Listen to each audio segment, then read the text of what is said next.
Barrister Mohammad Yasin नूरी के जीवन, योगदान और देशभक्ति की विरासत को प्रदर्शित करने वाली एक विशेष प्रदर्शनी का आयोजन मुंबई में किया गया। प्रदर्शनी में ऐतिहासिक दस्तावेज, दुर्लभ तस्वीरें, पत्र, समाचार पत्रों की कतरनें, लेख और अन्य महत्वपूर्ण सामग्री प्रदर्शित की गई है। प्रदर्शनी का उद्देश्य नई पीढ़ी को देश के इतिहास और स्वतंत्रता आंदोलन से जुड़े महत्वपूर्ण व्यक्तित्वों के योगदान से परिचित कराना है।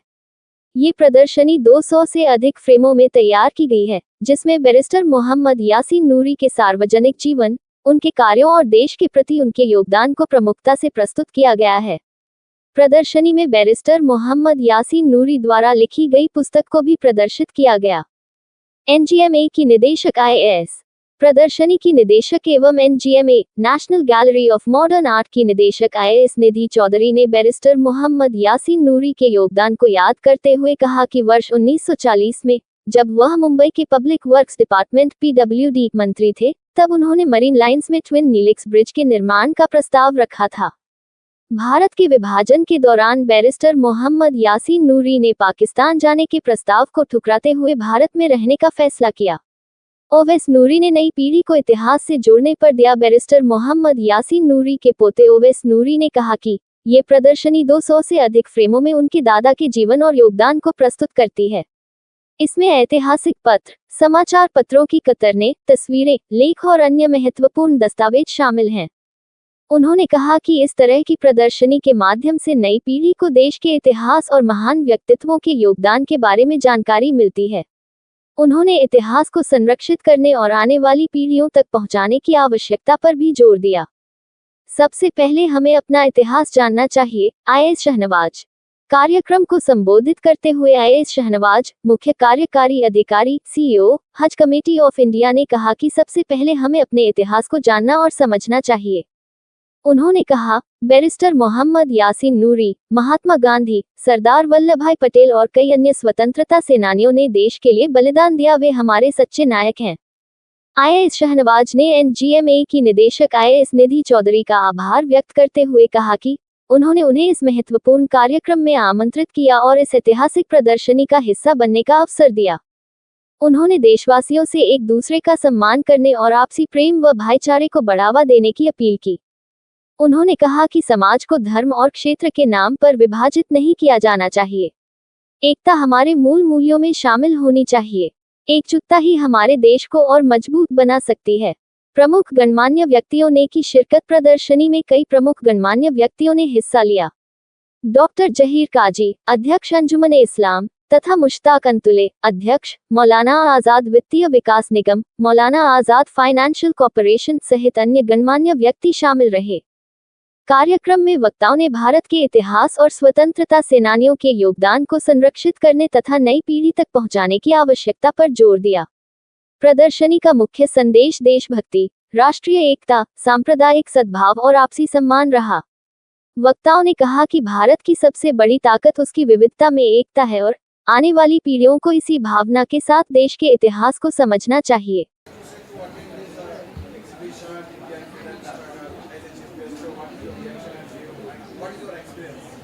Yeah, thank you for the question. So, see, basically, as I mentioned, this is a reminder for not only for us or for the younger generation also that we should keep remember the history and the past and the good values as a country we carried forward, so that the aane wale generations be our future also, they know what is the values of India, Hindustan we should keep while moving ahead for a Viksit Bharat. You do the entire exhibition and the collections. Yes. You like. No, I am so fascinated about the handwritten book he has written, which is yet to be published. So, I don't know whether you have seen it. There is a book he has written in 1941, which is yet to be published. It is handwritten now. I'm sure it will be soon published. Yeah, on the Eid-e-Miladi day on something Yes, 26th soon to be August. published, and I'm so fascinated. I'm looking forward to that. Thank you. See, life is full of struggles, and I think during the maximum struggle, when he was given a choice of taking something really magnificent on the other part of the country, like going to the other country and take something very good from there, but he sacrificed that. He stayed here for his nation, for the people out here, and he carried it forward. So even if he was unsung that time, we are all singing for him today. I think that is his big achievement. What's the message to young generation? Get inspired, like come visit, get inspired, know our history, and keep that values in your life throughout. Thank you. हमने तो ये exhibition यहाँ curate की है और इसीलिए curate की है क्योंकि हम चाहते हैं कि भारत की नई पीढ़ी, मुंबई महाराष्ट्र की नई पीढ़ी जो है वो भारत के फ्रीडम फाइटर्स के बारे में और ऐसे हीरोज़ के बारे में, ख़ास तौर पे जिनके बारे में हमने ज़्यादा बात नहीं की है, ज़्यादा चर्चा नहीं की है, उनके सेक्रीफाइसेस को, उनके बलिदान को, उनके त्याग को भी समझे और उससे प्रेरणा ले। ये शो सभी युवाओं को प्रेरणा देने वाला शो है जिसमें गांधी जी, नेताजी, बाबा साहेब अम्बेडकर और एम.वाई. नूरी साहब के कंट्रीब्यूशन को थ्रू आर्काइवल मटेरियल्स हमने डिस्प्ले करने की कोशिश की है और मुझे पूरी उम्मीद है कि इसको युवाओं का प्रतिसाद उतना ही सुंदर और उतनी ही बड़ी मात्रा में मिलेगा जितना उन्होंने हमारे पुराने शोज़ को दिया है। आप राजस्थान से आते हैं, नूरी साहब राजस्थान से आते हैं, तो आपके लिए कितना इमोशनल मोमेंट है ये एग्जीबिशन का अपने? मैं भी हिंदुस्तान से आती हूँ और नूरी साहब भी हिंदुस्तान से ही आते हैं, शाहनवाज भी हिंदुस्तान से ही है, तो हम यहाँ हिंदुस्तान को सेलिब्रेट कर रहे हैं। और मुझे उनके बारे में जब पता चला कि मुंबई का क्वींस नेकलेस उन्होंने डिज़ाइन किया था, मोनोरेल उनकी टेबल पे प्लानिंग किया गया था, मुंबई अहमदाबाद हाईवे का डिज़ाइन कॉन्सेप्ट उनका ब्रेन चाइल्ड है, मुंबई नागपुर हाईवे के लिए उन्होंने काम किया था।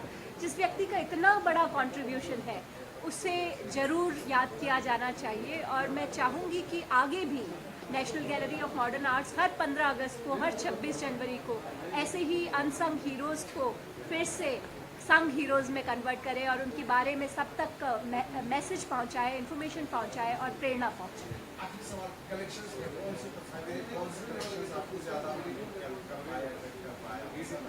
जी, मुझे उनकी फैमिली फ़ोटोग्राफ्स, उनके पुराने हवेली की जो फ़ोटोग्राफ्स है जो राजस्थान से, ब्यावर से हैं, वो भी बहुत सुंदर लगी। बट जैसा शाहनवाज सर ने कहा, जो किताब वो लिख रहे थे 1941 में, जब वो एक कैद में थे, अरेस्टेड थे, उस समय वो उन्होंने हैंड रिटन किताब लिख रखी है on the new Muslim order, Islam and the new order. Islam and the new order.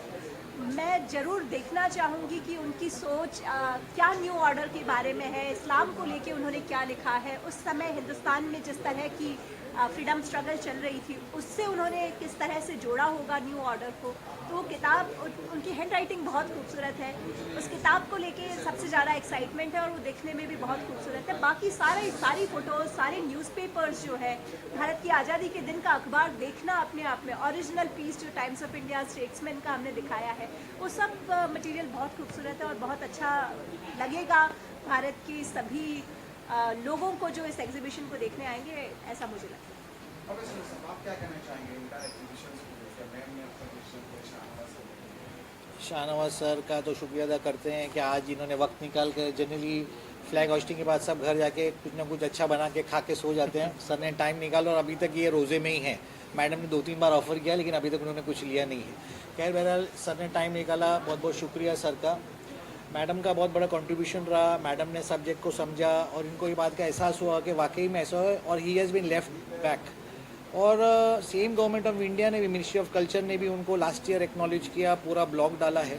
Madam ने बहुत शॉर्ट टाइम पे बहुत अच्छा डिसीजन लेकर आप लोगों तक ये बात पहुँचे, ये आप लोगों की मेहनत थी इनकी कि आप लोगों तक बात पहुँचे। हमारा तो था कि भाई हमारे पास तो अपनी चीज़ थी, लेकिन आप तक को पहुँचाने की जिम्मेदारी जो थी ना, वो क्रेडिट सारा मैडम को जाता है और इनकी टीम को जाता है। क्योंकि मेरा तो था, मेरा घर था, आप जब टाइम निकालते कोई भी आता मैं दिखा देता, लेकिन एट लार्ज ये पब्लिक को ये स्केल पे और ये प्रेजेंटेशन और इस तरह से उसको पब्लिक के सामने रखना, ये सारा क्रेडिट ये पूरा एनजीएमए को जाता है और इनकी टीम को जाता है।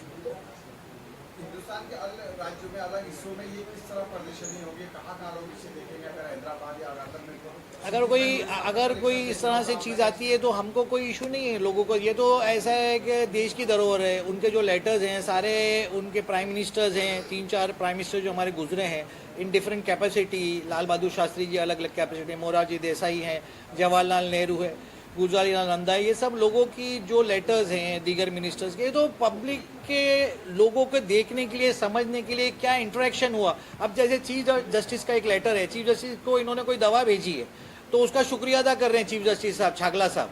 तो लोगों को पता चले कि भाई वो भी इंसान है। उनको लगता है चेयर पे बैठने पे वो इंसान नहीं है, वो मशीन नहीं है, वो कंप्यूटर नहीं है, वो एक इंसान है, उसको भी तकलीफ होती है, बुखार आता है, दवा लगती है। तो आने वाले दिनों में और ये प्रदर्शनी कहाँ आयोजित की जाएगी? जहाँ भी हमको मौका मिले, जो हम इंस्टीट्यूशंस को, जैसे मैडम ने गाइड किया कि अलग अलग जो गवर्नमेंट के इंस्टीट्यूशंस है, अगर वो हमको बोलेंगे तो हम वहाँ रख कर लोगों तक पहुँचाने का, उनको एट पब्लिक एट लार्ज को आके देखने की पूरी कोशिश रहेगी। We will assist the government, और if government is giving a helping hand, we will take it forward.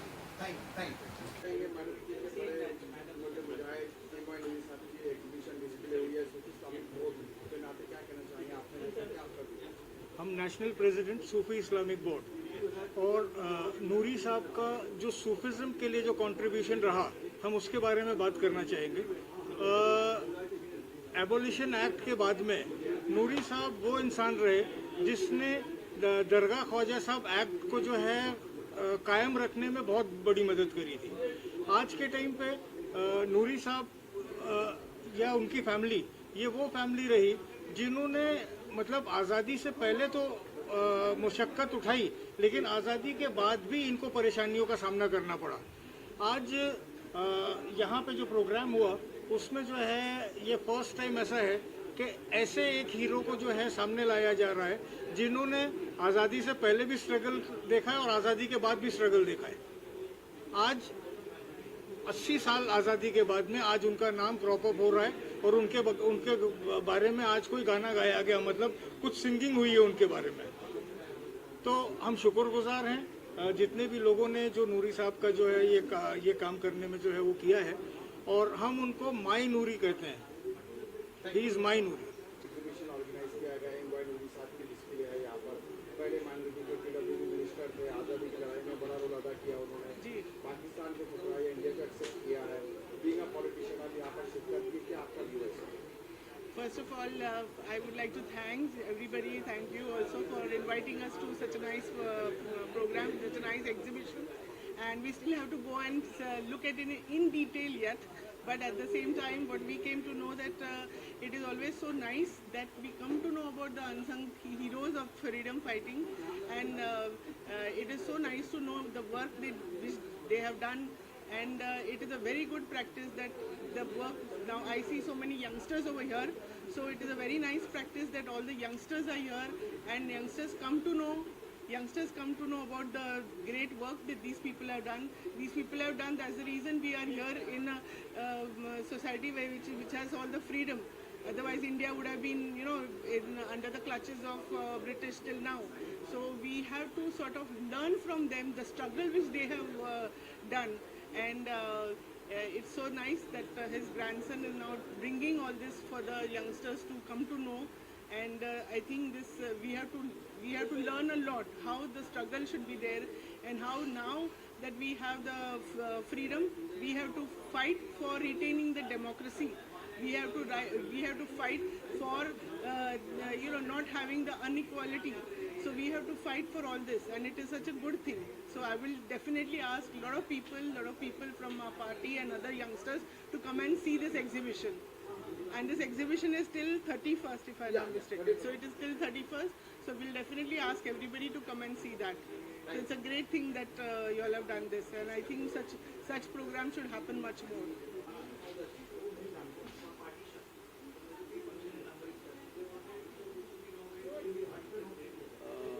Barrister Noori Sahab ने आज़ादी के फ्रीडम स्ट्रगल में जो खिदमत पेश की थी, और उन्होंने जो आज़ादी के लिए जो जदोजहद की थी वो नाकाबिल फरामोश है।